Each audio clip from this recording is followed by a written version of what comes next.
ભારતીય જનતા પાર્ટીના વોશિંગ મશીનમાં વધુ એક નેતાની એન્ટ્રી થવા જઈ રહી છે અને એ છે રાજુ કરપડા। હવે ક્યાંક એવું લાગી રહ્યું છે કે અદાણીની વીજલાઇનનો જે વિરોધ થતો હતો એ પણ હવે નહીં થાય અને કદાચ બોટાદની અંદર જે કડદાકાંડ ચાલી રહ્યો છે તે પણ પૂરો થઈ ગયો છે, કારણ કે આજે રાજુ કરપડા કેસરિયા ધારણ કરવાના છે। નમસ્કાર, આપ જોઈ રહ્યા છો નિર્ભય ન્યૂઝ અને હું છું આપની સાથે રિદ્ધિ। આમ આદમી પાર્ટીના પૂર્વ ખેડૂત નેતા એટલે કે રાજુ કરપડા કે જે હવે ફક્ત ખાલી ખેડૂત નેતા છે અને આજે તેઓ ભારતીય જનતા પાર્ટીના કમલમમાં જઈને કેસરિયા ધારણ કરવાના છે। અત્યાર સુધી તેમણે આમ આદમી પાર્ટીના ઘણા બધા નેતાઓની પોલ ખોલી, ઘણા બધા નેતાઓની સામે આક્ષેપ કર્યા, પણ સવાલ એ થઈ રહ્યો છે કે આ બધું કેમ કરવામાં આવ્યું? ટિકિટ માટે?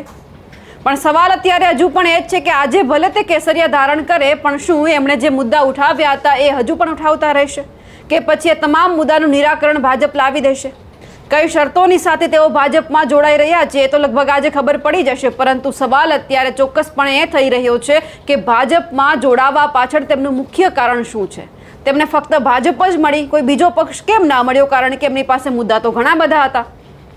આમ આદમી પાર્ટીની અંદર જ્યારે તેઓ જોડાયેલા હતા, લગભગ 8 વર્ષથી તેઓ આમ આદમી પાર્ટી સાથે જોડાયેલા હતા અને એ પછી જ્યારે આજે આ નિર્ણય લેવામાં આવ્યો છે એટલે કે કદાચ ક્યાંક એમણે નક્કી કરી લીધું હશે કે હવે તેમને શું કરવું છે। ગુજરાતમાં આમ તો સ્થાનિક સ્વરાજની ચૂંટણી છે એટલે હજુ ભાજપે કે ટિકિટ જાહેર નથી કરી, કદાચ તેમનું નામ પણ આ ટિકિટની અંદર આવી શકે એમ છે, તેવી પણ શક્યતા દેખાઈ રહી છે।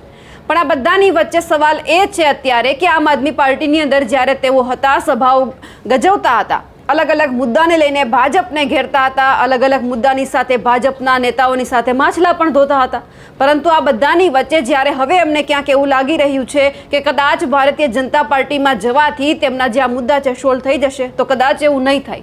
આ ભાજપ છે, અહીંયા ફક્ત નેતાઓ આવે છે, એમને વાયદા આપવામાં આવે છે, વચન આપવામાં આવે છે, પરંતુ જ્યારે કામ પૂરા કરવાની વાત આવે છે ત્યારે ભારતીય જનતા પાર્ટી હાથ ઊંચા કરી દેતી હોય છે। એટલે કદાચ આપણા સ્થાનિક સ્વરાજની ચૂંટણીમાં એ પણ જોયું કે ઘણા બધા જે કોંગ્રેસીઓ હતા એ બધા જ ભાજપમાં જોડાયા વચન અને વાયદાની સાથે, પણ એમના પૂરા ન થયા। એટલે ફરી એક વખત જ્યારે સ્થાનિક સ્વરાજની ચૂંટણી આવી એટલે તમામ કોંગ્રેસી નેતા છે એ હવે પોતાના જે અલગ અલગ વિસ્તારના ગઢ છે એમાં જતા રહ્યા।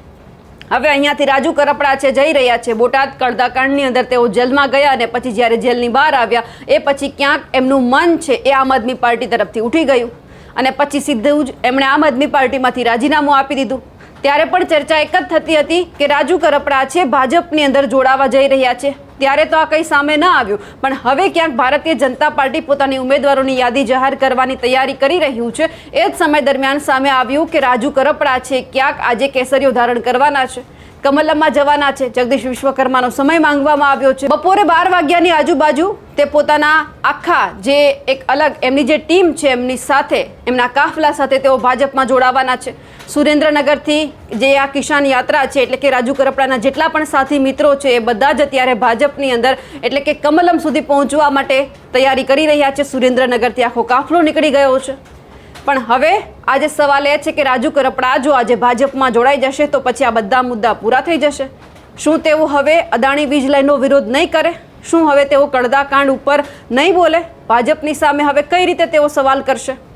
ખેર, રાજુ કરપડા ભાજપમાં જોડાઈ રહ્યા છે એ સમાચાર સામે આવ્યા એ પછી હવે રાજુ કરપડા જ આપણને બતાવી શકશે અને કહી શકશે કે તેઓ કેમ ભારતીય જનતા પાર્ટીની અંદર જોડાઈ રહ્યા છે। એમને એવું લાગી રહ્યું છે કે ભાજપમાં જોડાવાથી એમના તમામ જે મુદ્દા છે જે અત્યાર સુધી તેમણે ઉઠાવ્યા હતા એ બધા પૂરા થઈ જશે અને બધાને ન્યાય મળી જશે।